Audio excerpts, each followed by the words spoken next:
Dahil sa scatter game ay ko ang amo ko, hanggang sa Dear Ate Vine, pahide na lang po ang aking identity.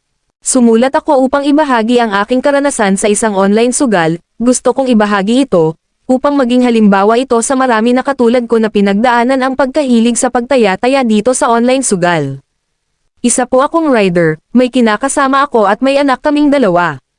Noong una akong naglaro ng mga online casino, maliit lang ako kung tumaya, parang naglilibang lang ako, habang naghihintay ng booking, hanggang sa natuklasan ko si scatter, mas maganda, mas madaling laruin, at lagi akong nananalo, sa totoo lang kahit sino talaga mawiwili dito, dahil dito nakabili ako ng iba pa naming mga pangangailangan, hanggang dumating na sa point na sinuportahan na ako ng asawa ko, kasi lagi akong panalo. Makalipas ang ilang buwan, ay mas dumoble ang saya naming mag-asawa, dahil sa ang laki ng aking napanalunan. Nakabili ako ng bagong motor na matagal ko nang pinapangarap, kaya yung mga kaibigan kong rider ay nakigaya na rin sa akin. Pero hindi ko alam kung ano ang nangyari. Makalipas ang isang taon na maganda ang pasok ng kitaan sa scatter.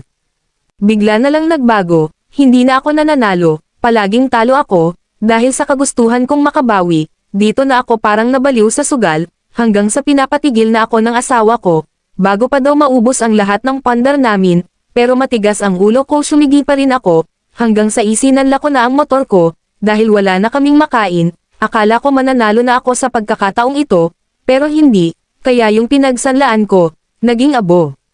Kaya tuluyan ko nang ibinenta ang motor ko, dahil nagugutom na talaga ang pamilya ko.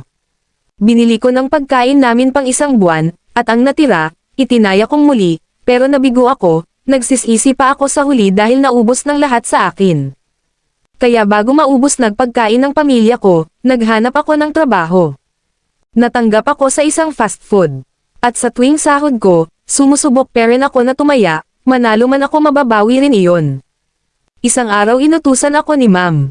May pinapadala sa aking isang envelope at dadalhin sa kabilang branch, malapit lang naman iyon, andoon kasi si sir, asawa ni ma'am. Ako ay malapit na curious ako sa laman ng envelope kaya tiningnan ko.